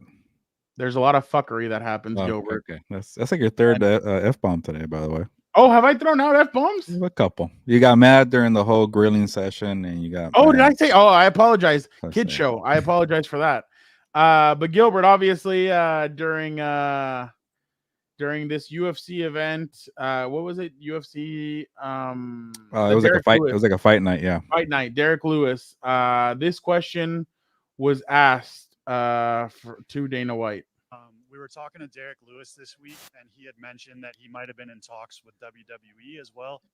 Oh wait, this is my bad. I got the wrong one. That's my bad. I didn't mean to do that. That was Derek Lewis, WWE. Yeah, so Derek Lewis has been talking to WWE about potentially jumping. I can see it. He's really funny on those post-fight interviews with Joe Rogan. I thought exactly the same thing. I'd love to see what he could bring to WWE. Let me look real quick for the other one. Again, that's my bad. Oh wait. Oh no. Yeah, I sent it to you. Did I add it to the rundown? Maybe. Oh yeah, you did. Let me grab it from there. I apologize. I'm not even sure anymore. No, you did. No, I don't. No, I didn't do it. But oh, okay. That's my bad. Yeah, no. That was my bad. Let me grab it real quick. While you're doing that, Fernando, let me talk about real quick about the John Jones dilemma to get some UFC conversation going. And John Jones, he annoyed a lot of people last week because, or 1 week ago, he got people excited for the Alex Pereira potential dream bout. John Jones said, "You know what? I'm interested in Alex Pereira. Let's make this happen." And then a couple of days later, John Jones was like, "You know what? I owe it to Stipe Miocic. Did I get that right? Stipe Miocic, that I'm gonna fight him because when John Jones was gonna fight at Madison Square Garden at UFC 295, they were the headline bout, and John Jones got hurt, and I think he feels like he owes it to Stipe, but Stipe hasn't fought like in I want to. I gotta double check, but it said 2021, and I find that really hard to believe. That could be why there's an uproar. Stipe hasn't fought in a long time, and you got two very good fights. One's better than the other. Alex Pereira is a better one, and then Tom Aspinall is a very good second choice. And you're gonna go fight Stipe. So a lot of people are very, very upset. Let us know in the comments too about this one, which fight you want to see. But I bet you there was some kind of poll, and then the UFC ran it with Dana White. Stipe and John Jones would be dead last over Aspinall and Alex Pereira. So I want to see John Jones fight one of those two guys. I get what John Jones is going through. Like, hey, I owe it to the guy. I'm the one that pulled out. I love that aspect of it, but it's kind of like, we'll be okay. That time has passed. That time has passed. Maybe, but also Stipe maybe saying, you know what, I need my payday, or maybe it's okay with he hasn't fought in 3 years. Who knows? But yeah. Mimsy, real quick, male breakout superstar. I'm gonna go Carmelo Hayes. Gilbert and I spoke to him at WrestleMania. He said he's motivated. That Shawn Michaels has told him, hey, you need to work even harder than anybody else because of your size and everything. So I'm gonna go Carmelo Hayes. Either him or Braun Breaker. I know everybody loves him from NXT, but I think both of them are in for big years with the WWE. All right, I got it, Gilbert. My bad. I apologize for that one. I apologize for the F-bombs, PG. I know. I'm sorry. I am. Here we go. You shouldn't be riding PBR. I got one of the nastiest pulls in the PBR. Yeah. He's certainly thankful. And I've got one little challenge for Cowboy myself. If you notice this BMF brand on the top of my hat, yeah, got that custom branding iron. And I said if he did his ride, I was going to let him brand me, but now I just want to let him do it. So what do you think about that? Did you say brand you? Yes, sir. Brand you? Yes, sir. You and Cowboy were made for each other. Can we make it happen? You're nuts. Can I make it happen? Yes, There's sir. no way in hell I would make that happen. You're crazy. Brand you where? Back of the shoulder. In the back of your shoulder. Yes, sir. Why? Clout for fun. Clout for I'm the fun? BMF. I'll be the girl BMF. Yeah, I can't make that happen. You look like a really sweet lady. The last thing you need to do is get branded. Have you ever been branded before? No. No. I've done it to someone. You should probably. You do? You have? Oh, you're into some shit, huh? That last part, you're into some shit. Gilbert, just Yeah, I think Dana White said it perfectly. Like, yeah, no way in hell I'm gonna do that. But I don't like at first. It sounded like she was trying to do Dana White a favor to plug the bull that he has in the PBR, and then she just took it too far and added that, and I guess it went viral. But I don't know, man. I know combat sport has a lot of wacky experts or media people, and I don't know, man. And like even everywhere, even the NFL, you kind of do a better job policing that. But I like those Dana White press conferences because you get to kind of learn about what's to come in the organization. You get a lot of news nuggets out of it, but things like that is kind of like a circus. I'm like, okay, maybe there's a time and a place, and I get that Dana White doesn't get a lot of interview time with reporters. Usually they come after fight nights, so you can't ask them all the time. But that could have been saved for a different interview. But I don't know. I thought it was a little wacky. I wanted you guys to see that one, and I don't know. I know Fernando, you're more vocal about that, but I just know it's hard to police dumb things at press conferences. But yeah. That's the last one. Done. Oh, I'm telling you, these companies should have me as head of their PR and all that stuff. These people would never have credentials again. Like, what are you doing? Like that. I've just been more vocal because of like the people that I've worked with that are very professional, people like you Eric Williams, Joe Reedy, Jeff Miller, all these people that I've gotten to meet, and even people, Jim Trotter, all these people that I've met and that I hold in high regard when it comes to our business. And then you get crap like this and you're just like, dude, where are we going with this? Like, why are we and even Hawani wrote on here, he says, well, I went away from it, but he said, he's like UFC's done a lot in the last few years. And here I think we're U-turning when it comes to this, when it comes to their media and the media that they allow, which I completely agree with. But I mean, what are you going to do? Gilbert, before we have Vic, the producer, jump on, I just had to ask you one more question. Oh, by the way, somebody wants your Puka Nakua jersey. We will announce on Wednesday during the live show of House of Horns. It might be kind of a late show because we're gonna wait for the NFL schedule release. But Dano, you're on there many times because you got a bunch of raffle tickets because you were watching the show pretty actively. So we appreciate you for that. What kind of a raffle did you do? It's kind of if you would have watched House of Horns every Wednesday, I have like a little setup there, and you participate, you get more entries to the raffle. Interesting. You want to be part of it? If I did one, Athir would probably be at the top of that. or Jorge. No, Jorge's, yeah, the dude is a legend. Real quick, Gilbert, what do you think before we have Vic on? What do you think about this? August 10th? August 10th. Cowboy Stadium, AT&T is it called AT&T? AT&T Stadium. And live, bro, it's gonna be crazy. It's gonna go nuts. No cap. This fight is happening, guys. Go share it. Do whatever you want to do, bro. It's Ryan Garcia for Suspense. I'm not trolling. I just wanted to come on here to tell y'all I'm really not trolling on this one. He's very confident to try to make a fight this year when he might get suspended for PEDs. Lame. Let him fight. Devin was gonna get slept anyway. Oh yeah, real quick. He did ask. Athir did want to. It'd be a good fight though. I'll say that, but yeah, maybe in 2025. There's a lot of drama behind it. Wow, that's a great picture right there. While we go away, or while Gilbert comes back. Oh, he's back. Gilbert, just real quick. Athir did have a question. I thought you froze. No, you froze. Athir was asking if Ladd McConkey goes off on Jesse Minter's defense during training camp. Should that be a concern? I don't know what you think, Gilbert. McConkey's getting a lot of love, man. Surprisingly, somebody put out of sinker. No, yeah, one of these pages put Ladd McConkey's a comp to Cooper Kupp.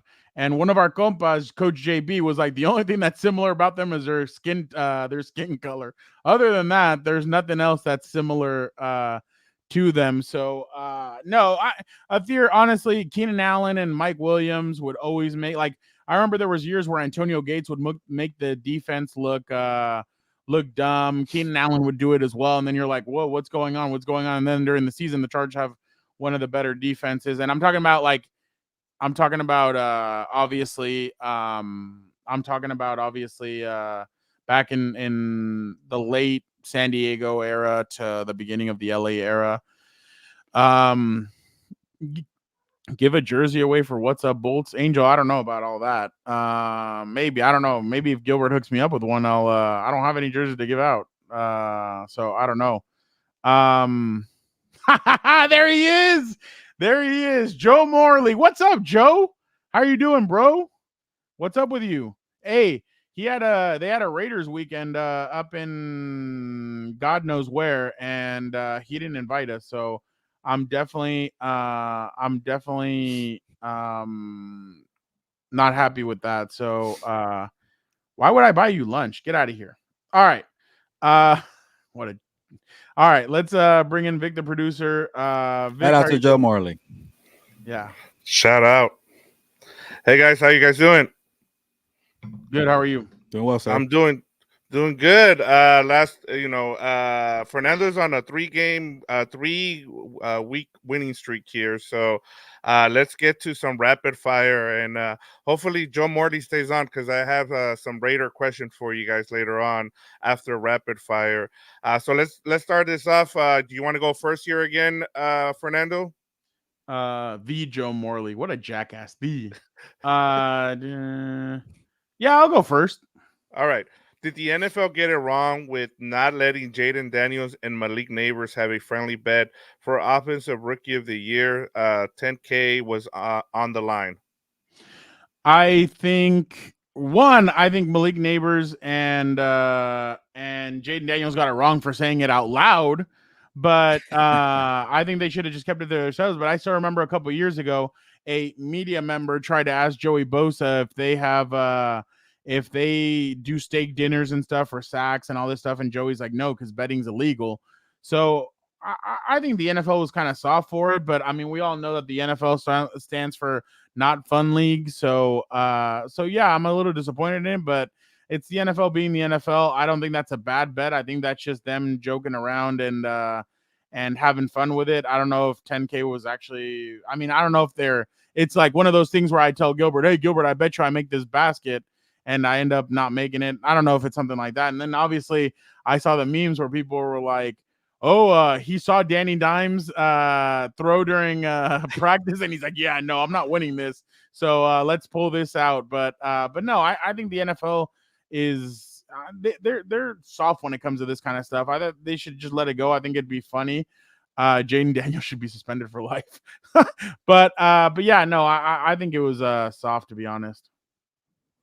Yeah, it's hard to disagree with you, Fernando. And that's actually kind of funny that maybe Malik Nabers leaked it on purpose because like, oh crap, Danny Dimes is my quarterback, so that's pretty funny there. But I'm just gonna go and bash the NFL. Like, this is so stupid. Like you're gonna benefit for many years off of sports gambling, and like you can't let guys have a friendly wager. It's not like saying, okay, give me money if I don't win it. Like you're trying your best to win Offensive Rookie of the Year or Defensive Rookie of the Year. Like it's not that hard. It's not that easy to do. Like it's a voting process. There's no like tampering here. Besides, hey, like let me just play better to get this. But I don't get what's the issue here. So it's not like you're on the field trying to throw a game. You're actually trying to perform better. So I don't understand that overall. All the rules are very dumb and like I don't know. They're gonna make so much money off of these guys. Like look at Texas A&M. Texas A&M sucks, but they still have their top-notch facilities from the Johnny Manziel era with all the money that Johnny Football made them. So now they're trying to take away money. Like they're gonna gain 10K or someone's gonna lose one, but now they're trying to take that away. So I don't get how they police it, but I just want to say everything is dumb about these rules for the players at least. Yeah. Yeah, I'm with you, Gilbert. In terms of what you said of the gambling aspect, I mean, we're seeing it everywhere now. I get it. People are getting in trouble, so you're a little bit sensitive. We saw the player from the Raptors who got suspended for life. You've also seen some, the whole thing with Shohei Ohtani. So I understand where the NFL is coming from, but I'm with you, Gilbert. I'm giving you here the point because you're right. Like you have gambling all over our TV when the football games are going on. Why are you now saying, hey, if you're having a friendly wager, you can bet on it? It just seems kind of dumb. So I'll point to you there, Gilbert. Next question, fair or foul on Patriots coach Gerard Mayo saying Drake May has a lot of work to do. It's my turn, right? Yeah. I think it's fair because you got to be honest. Like he's a rookie quarterback. Why not? And don't be like he's gonna be great. He's gonna be special. Like don't put a lot of pressure on the kid. I kind of like that he has to earn it. You also got Jacoby Brissett as I guess the bridge quarterback. Like let him go earn it. I think Drake May is gonna be a good quarterback, but you can't just give him everything. And also like when you give somebody everything, especially on a bad roster, like can you name a couple of receivers on the Patriots? Can you name like their offensive line, like or their tight end or whatever? Like, yeah, is that guy even good? Juju Smith-Schuster, like they don't have a lot there. Love how you knew. Yeah, it's a lot. It's a lot to work with for Drake May. So hey, if Gerard Mayo, like you want to kind of establish yourself as this hard ass, and you got everything has to be earned, not given. As a first year rookie head coach, I like it, and go after the rookie quarterback. Why not earn your stripes that way? But we all know what happened with Justin Herbert and Anthony Lynn. Fernando, Anthony Lynn tried being the tough guy, and everybody wanted Justin Herbert. So hopefully Mayo sticks to his guns and say, you know what, you have to earn it. You got to work hard. You got to do it in practice. So he's off to a good start. But when people start screaming at you, put it in the first round pick, we want to see it, you kind of in the cave. I'm gonna go the complete opposite. I don't think the media is the way to go when you're a rookie head coach. You have a rookie quarterback that just got drafted. I didn't think the media is the way to go. I think if you tell him, hey, you have to earn it, you have to do this, you have to do that, and you're honest with him in person, that's great. But now the media is going to be looking at everything. I'm sorry, the media is going to be looking at everything to nitpick off of this kid, and they're going to start writing all this stuff. They're going to be writing all these pieces until the kid plays a game, and that could get to him mentally. And I'm just surprised, Gerard Mayo being a former player and he was on staff, seeing what happened with Mac Jones and everything. I'm surprised he took this approach, because now the media is going to be bashing him, and they're going to try and nitpick everything that he does, and that could mess with this kid's head, especially if he doesn't have a good environment around him, where he's kind of like Justin Herbert, where he ignores the media, he ignores everything that everybody says about him. So I just I don't really like it. I think he should have kept it in house and just told him, hey, I think you need to do this. I think you need to do that. If I'm being completely honest. Yeah, and I agree here with Fernando. I give you here the point, and the reason is Gilbert and Fernando is because look at who he's replacing. I get it. You had Mac Jones in between Tom Brady, but you know how rabid that fan base is. Why are you giving them any ammo here to be able to just say, oh, he's already going to be a bust? Look at what's going on. And also, like Gerard Mayo, like, look at guys like, who he's kind of being compared to, like Antonio Pierce, or even our guy from Detroit. Like those are guys that are behind their quarterbacks, and Aiden O'Connell and Jared Goff. You kind of want to be able to do the same there. I just don't understand why Gerard Mayo went in that direction. But 1-1 here as we head over to the UFC. How much would you pay to see Conor McGregor? McGregor versus Chandler for UFC 303 has already generated $20 million in ticket sales, the highest gate ever in UFC history, according to Dana White. Fernando? Honestly, being a media member, I'm sorry, I wouldn't pay anything, to be completely honest. I mean, that's kind of how I am. But if I'm going to play your game, $250 to $300. I don't think I'd do more. And I know with that price. Huh? No, I know. Then that's the thing. I'm not willing to spend a lot of money to go to a sporting event now. So that's kind of my thing. I just wouldn't do it. I'd rather sit in the comfort of my home. We've seen what happens at a lot of these events. There's a lot of fist fights, people getting into other people's faces, people are drunk. Why would you want to deal with all that chaos? And I know, Gilbert, you told me that like there's nothing like a Conor McGregor fight week and everything leading up to it. But why would I want to be around all these people that are drunk, that are annoying, that are they take this way too seriously? I'd rather sit at home, and then Gilbert, we've eaten some of that stadium food. Why would you want any of that? So I'd rather chill, make some wings, grill something, do something. So yeah, I'd rather be in the comfort of my own home instead of paying for that, to be completely honest. I know that's a boring answer, but that's just my opinion. I was going to say it. I gotta say, I thought this question was for you because you love Conor McGregor. He can't do anything wrong in your eyes, so I was surprised. What does that mean? For me, I'll try. Like, you think that he's the best thing ever in UFC, but I think he's fun. He's electric. He talks a lot of crap. Why wouldn't I think? That's what I'm saying. Put yourself in those shoes of being somebody who wants to watch him, but I guess you didn't want to participate. No, but I did participate. I just said that. I will pretend that I have money, and because now if we're going that route, but I will be the negative one because it's Conor McGregor. He's cool. It's fun, but like Mimsy said, a little washed up. His antics get a little tiring, things like that. So I don't know if I will pay that much money, but I think I'll pick it up. Like if I have money, Fernando, and I get to go watch Conor McGregor, and I haven't done it at this point in his career, I think I would go like $500. If I have the money, I'm just saying.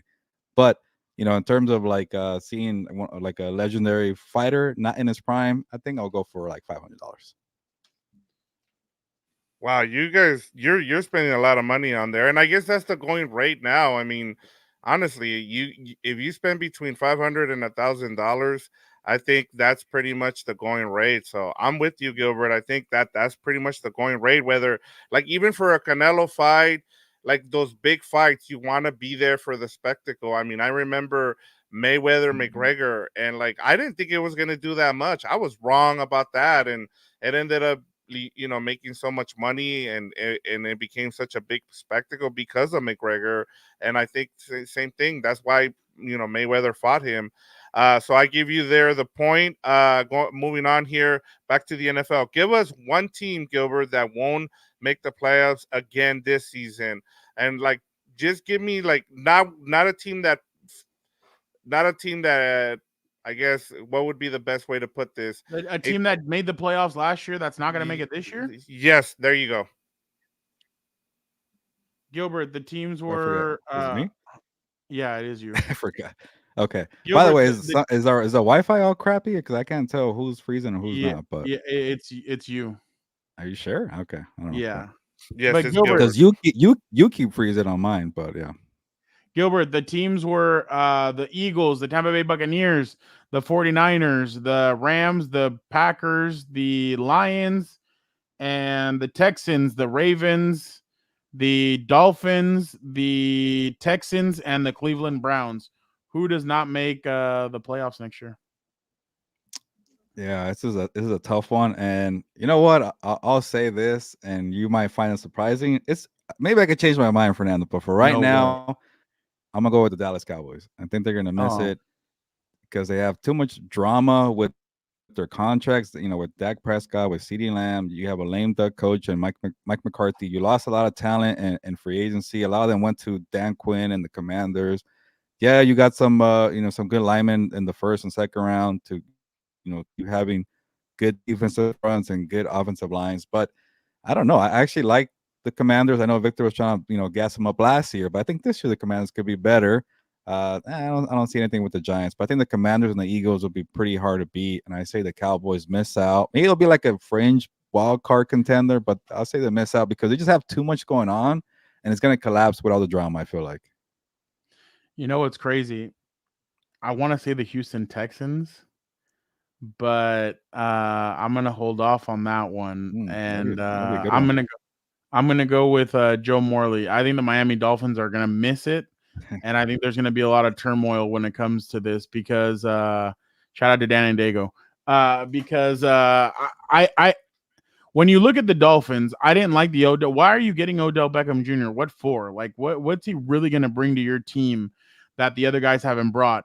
I think towards the end of the season, everybody figured out their run and gun offense. Everybody was very excited about it.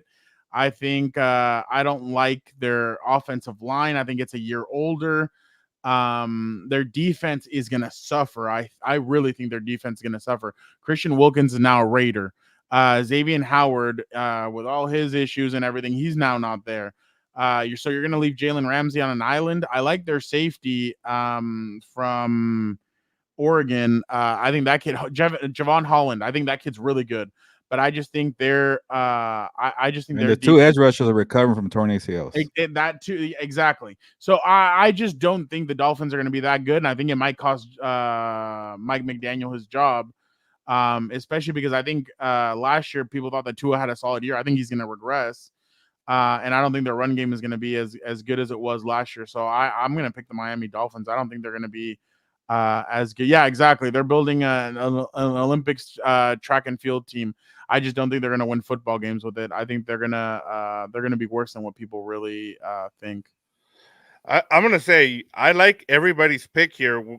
Fernando with the Dolphins, Gilbert with the Cowboys, even Atir with the Browns, Joe Morley with the Dolphins as well. I mean, even Mark Madlock saying the Bills take a dump. I mean, I always ask you guys this question. 5 new teams are gonna make the playoffs. 5 new teams are gonna, not make the playoffs. And out of the 2 points that you guys made, I thought Fernando made the best point in terms of what the Dolphins lost. And then, I've also talked about, that offense, that Dolphins offense and how everybody has kind of caught up to it now. And so I'm going to give Fernando here the point. And I also have one more question. So I kind of wanted to tie it up here.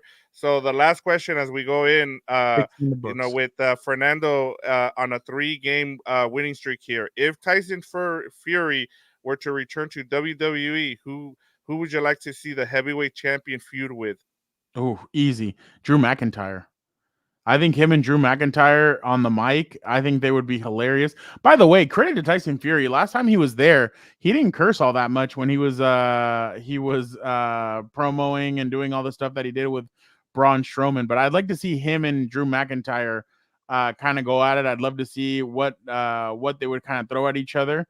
I think it would be very exciting to see him and Tyson kind of get into it. So I'm going to go with Drew McIntyre. I think that would be perfect. And, you know, when you get English people versus Scottish or versus Scottish people, it's going to get interesting. So I definitely want to see that.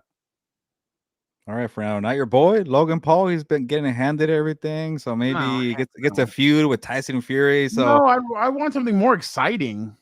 Your boy Logan Paul. Not my boy. I'm just telling you guys what I see and the way WWE is pushing him and the way they're doing everything with him.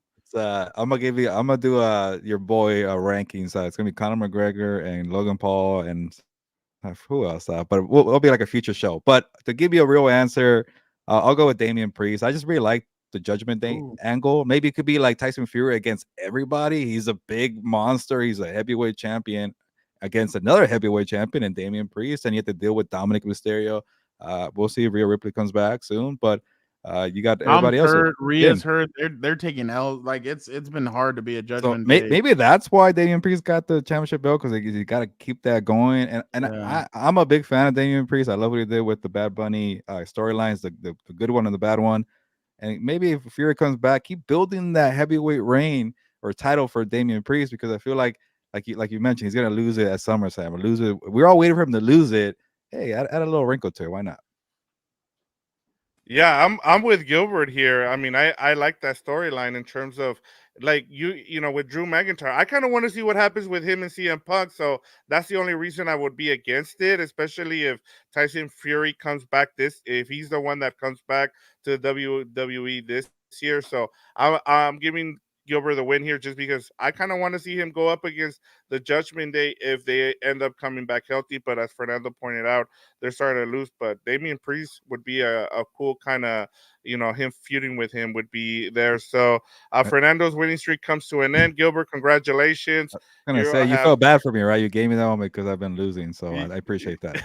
No, I did not do that. Joe Morley, I expected more from you.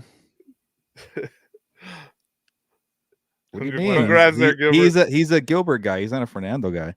I'm surprised.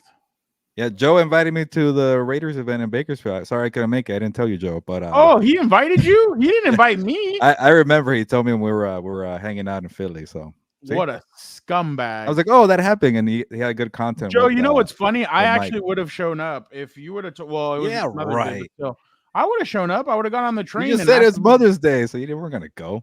I would for Joe Morley, I would have, and then obviously Jake was there, and then I like seeing those videos NFL with Jake Mike. and NFL Mike. Yeah, those are funny. Yeah, that would have been a great event. Joe, why don't you do one closer to us? There's a lot of Raider fans in San Diego. That would have been fun.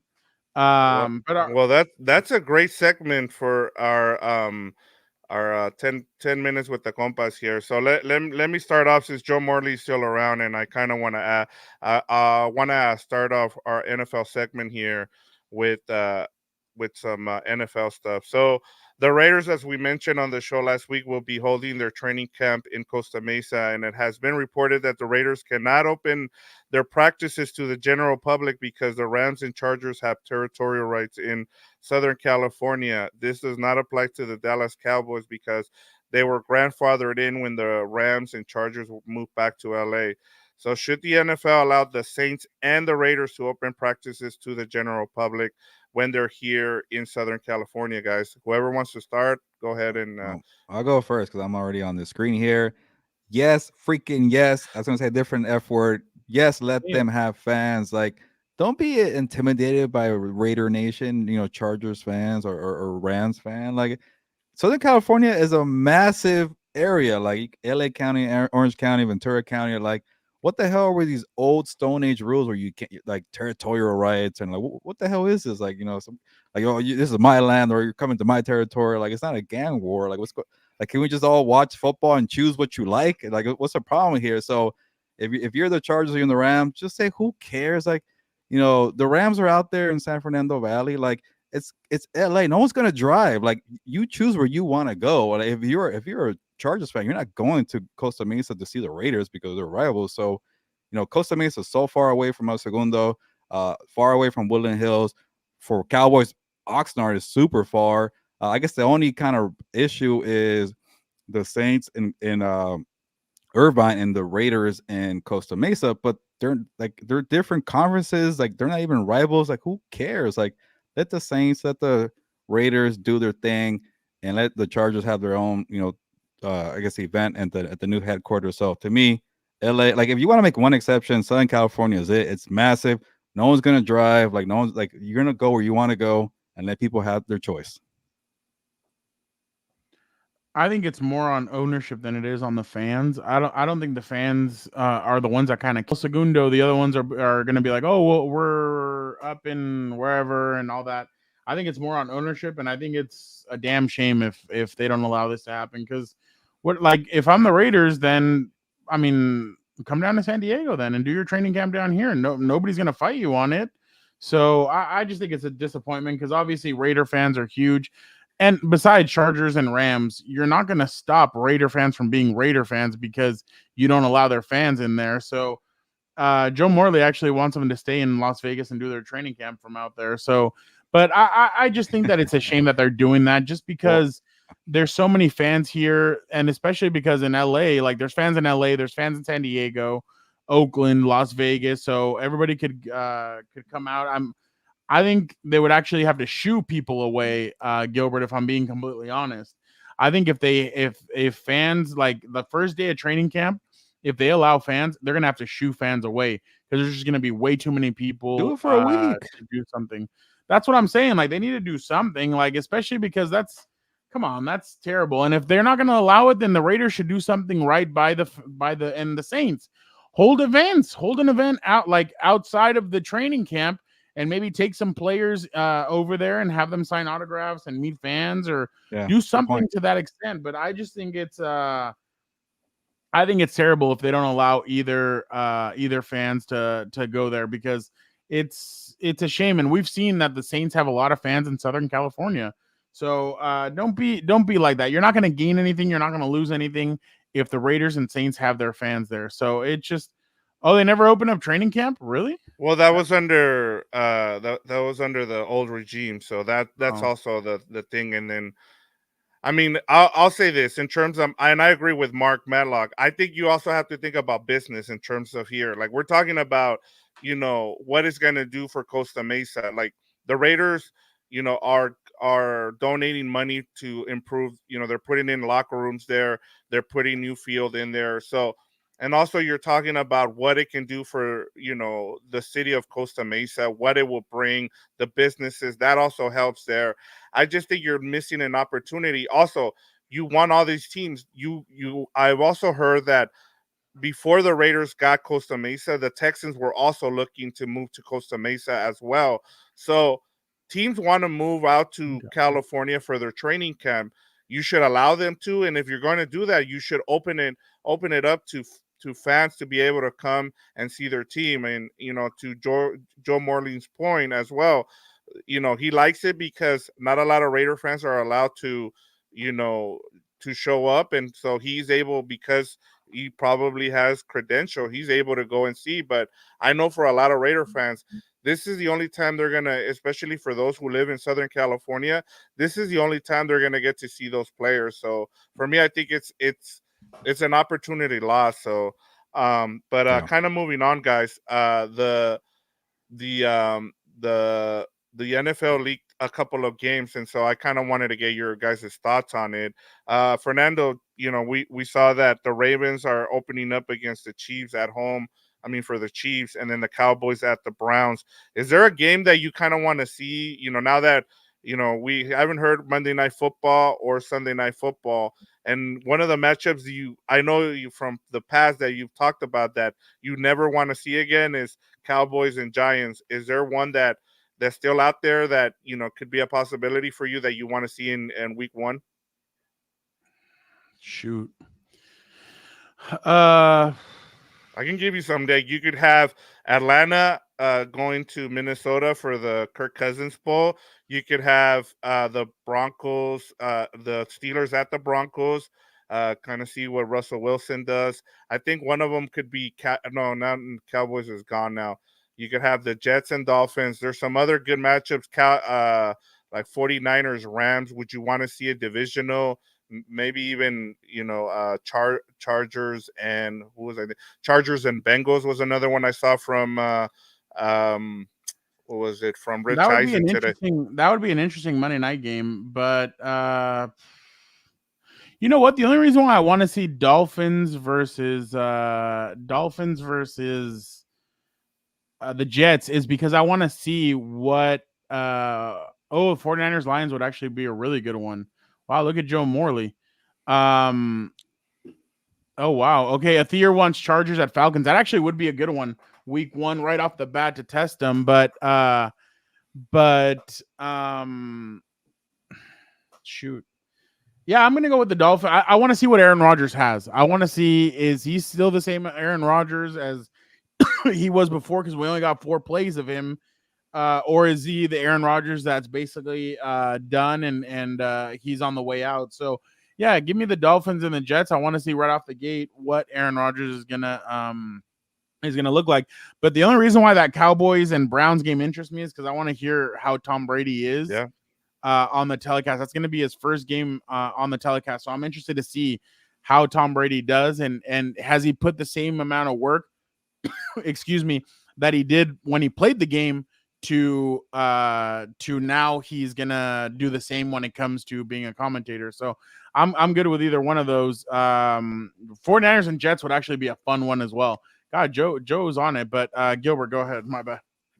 Yeah, I'm with you guys with getting the 49ers somehow on a primetime game for week 1. They made it to the Super Bowl. Like, what can they do to let's get to a point like with the 49ers, like how many shots are you going to take now? Because like you keep getting close and you don't come through, and eventually you blow the thing up. So could this be the final push for the 49ers? Christian McCaffrey's getting older. You got to figure out between Debo or Ayuk. So I kind of like this, last push storyline for the 49ers. And it would have been nice to see Chiefs 49ers out the gate, but that's maybe a little too soon. We're going to get Chiefs Ravens anyways. But how about Chiefs? I'm sorry. How about the 49ers against Josh Allen and the Bills? Josh Allen has like a new team now. Speaking about having a push, that core group is over with. So, give me Josh Allen without Stephon Diggs, Josh Allen and a bunch of new guys. Are you still going to be that same team? We're going to find out very quickly if you play the 49ers. So, actually, I was looking at the 49ers schedule. They have a very difficult schedule. They do. Yeah. They're loaded though. They're a good team. But you keep trying to climb that mountain and you keep going back down, and to do it all over again and facing those teams, it could be difficult. Yeah, and they have 3 receivers that are very similar. That's going to be interesting to watch. They're planning for the future. I feel that's why they drafted the kid, so one could go. Yeah, and I was gonna say, I wouldn't be surprised if their schedule looks like the Jets schedule and what we saw last year, where 9 out of the 10 were really, really hard. But I'll give you one here just for me personally that I was thinking about, and it goes to what Joe Morley said with Texans and Lions. Last week I kind of mentioned Texans and Bears.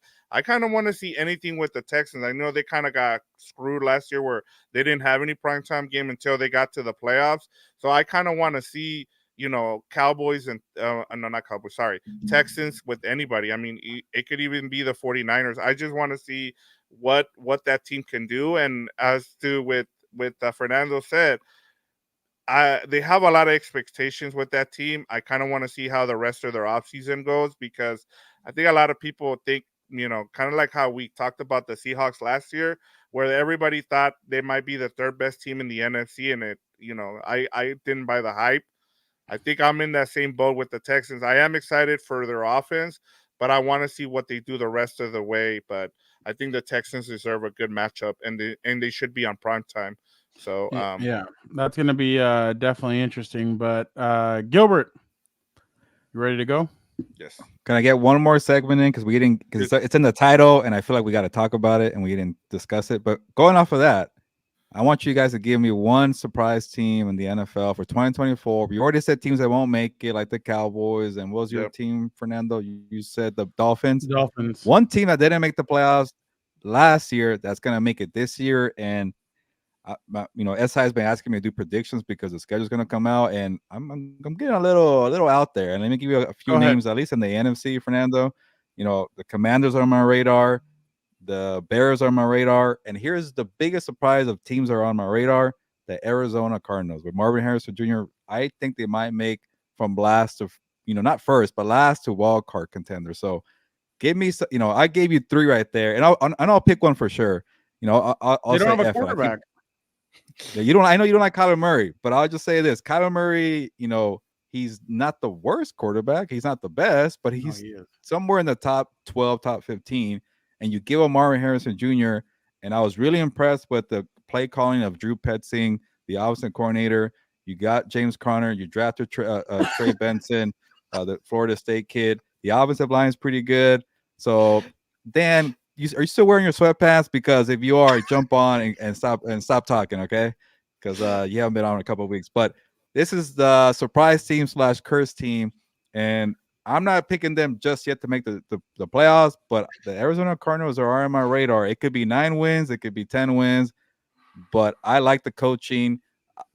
Dan, the Hogs, Paris Johnson Jr. at left tackle. They signed Jonah Williams for right tackle. The interior is pretty good. The more I look at the roster, the more I like the coaching too. Marvin Harrison Jr. Hey, nobody saw the Rams making that jump.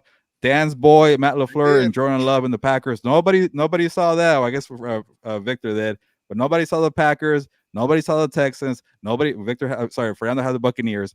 But every freaking year, there's a surprise team that, oh, you're an idiot for picking that team that goes to the playoffs. So give me a couple, guys. Okay, here. I'm going to go first, Fernando. Here. I'm going to give you the Tennessee Titans. And, they're a last place team. We've seen the same thing with the AFC South, as I've talked about. One of the things that I did like about the Tennessee Titans is that they went and they hired a coach that they knew that they wanted in Brian Callahan. I really like what they've done with Brian Callahan. They've surrounded Will Levis with weapons all around. So that's one of the first things. Their defense has been good and solid what you're getting. It's hard to go into Nashville and come out with the win. So that's another thing that I really like about Tennessee. And then lastly, one of the things that I've always checked for was whether a team who spends actually makes the playoffs. Over the last 5 years, the team that spent the most money in the offseason has improved by 3 wins or more. And 2 of them made the playoffs 2 years. One of them was the Jaguars, and the other one was, I think, the Chargers the year before that. So if you spend money, if you go out and spend the most money in the offseason, that usually means that you're going to make the playoffs. So for me, my surprise team will be the Tennessee Titans. All right. I like it. That's a good one. They were really bad last year, so I like it. Fernando. Well, you picked like 7 teams. I'm going with the Cardinals because somebody didn't think I was crazy here. Thank you, Mark, for that. Yes. And here, let me give you other names here. Angel Salcedo says the Chargers. Dennis says the Bears. Mimsy says the Chargers. Joe Morley says the Falcons. I'm going to go with Delbert. Delbert, Minnesota. Raiders. I'm going to go with the Minnesota Vikings. I like their offense. I think that SDSU quarterback Kevin O'Connell. I think O'Connell's a good coach. I think he knows how to scheme up offenses. I think whether it's Sam Darnold or JJ McCarthy, I think he'll be able to win some games. I think they're tough. I'm interested to see what Brian Flores' defense is going to look like. But I think the Minnesota Vikings are going to be my surprise team that makes the playoffs. I think I know obviously Green Bay is very tough.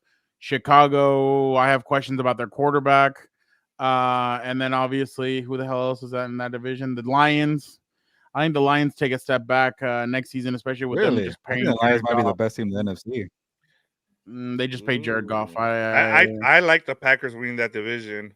I actually like the Packers a little more than that, but like at the same as what Vic just said.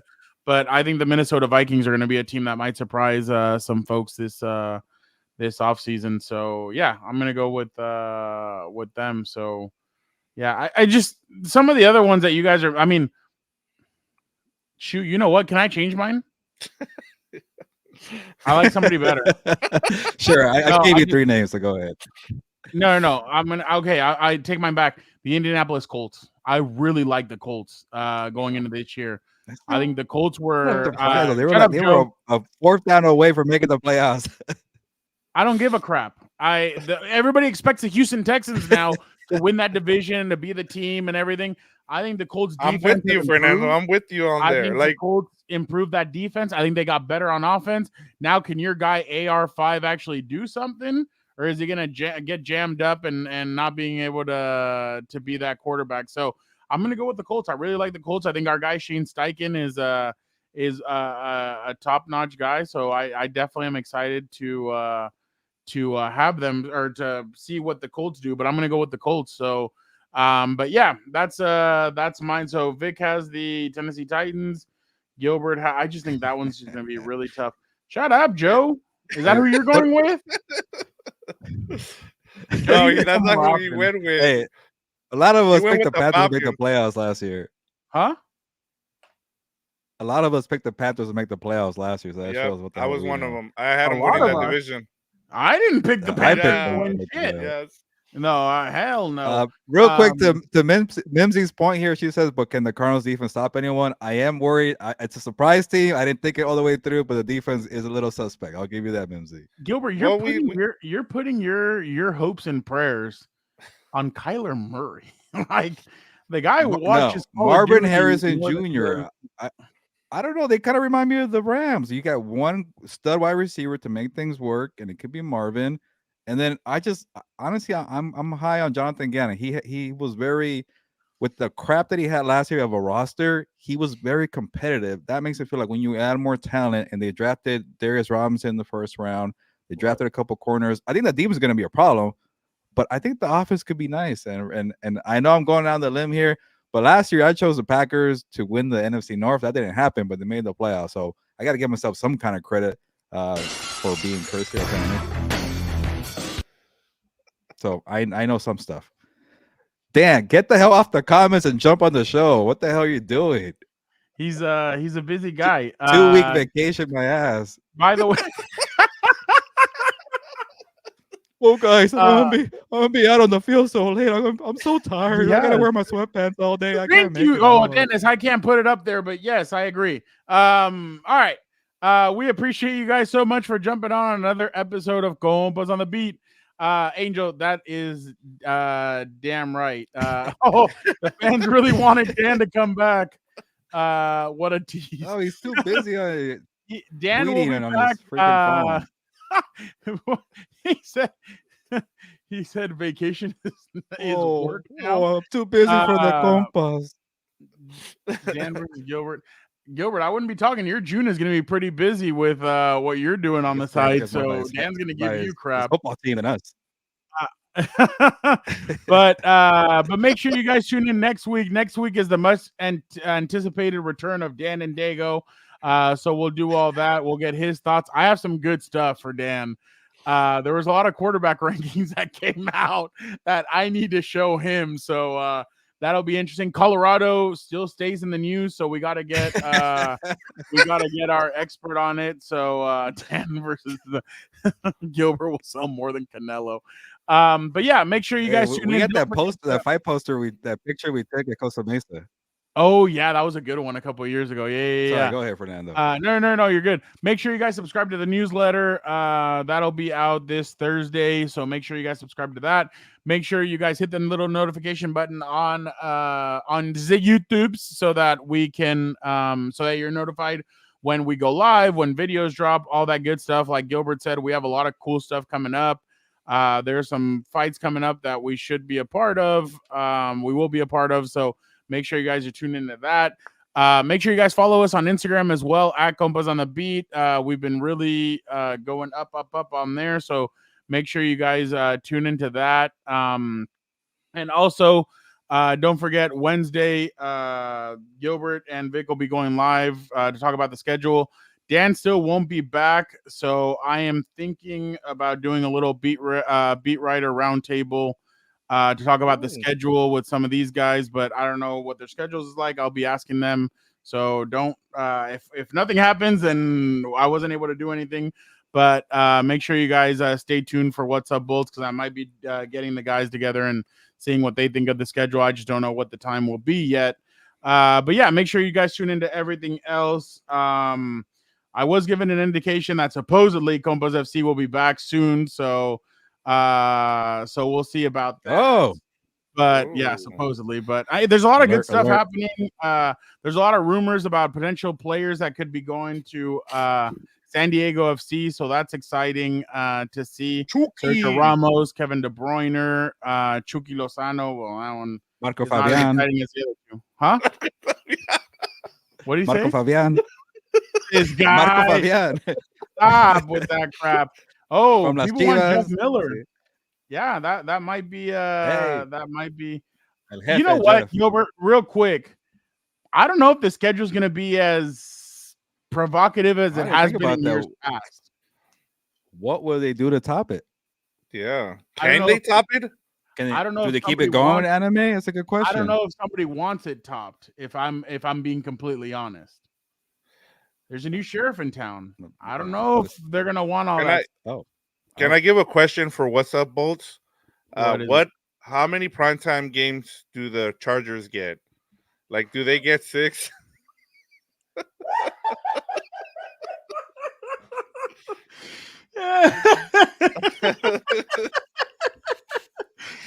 Gilbert, we are wondering that.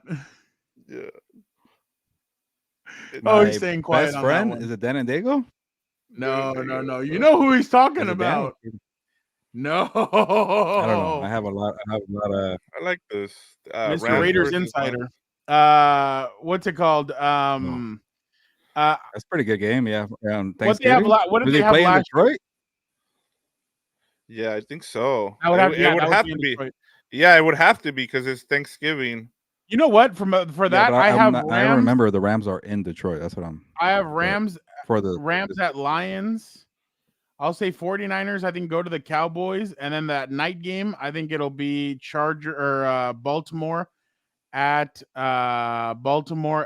Chargers for that Thanksgiving slate. I think they're going to try and really hit it out of the park this year with those games. But I'll say they have 5 primetime games, Vic. I think they'll have 5. I think everybody wants to see Jim. They play Joe Burrow. They play the Chiefs twice. I'm sure they're going to want to see them against the Raiders once at least. And then obviously they also have the Baltimore Ravens. So I think it's going to be about 5, to be completely honest. Last year with Staley, they gave them 6. So, well, one of them was they were moved up, but still, I think that's what's going to be. But all right, as Gilbert glitches out, we appreciate you guys so much. Thank you guys so much for tuning in. Freaking Joe Morley. But thank you guys so much. We will be back next week. Dan and Dago will be back. Don't forget to check out House of Horns. Don't forget to check out What's Up Bolts. Don't forget to check out everything else on Compas on the Beat Network. Don't forget to subscribe to the newsletter. Thank you guys so much. But for the time being, ¿sabes qué, Gilbert? Vámonos. My Wi-Fi sucks, but so do my predictions apparently. But on that note, ya nos vamos, pues. Vámonos. Hopefully you got that.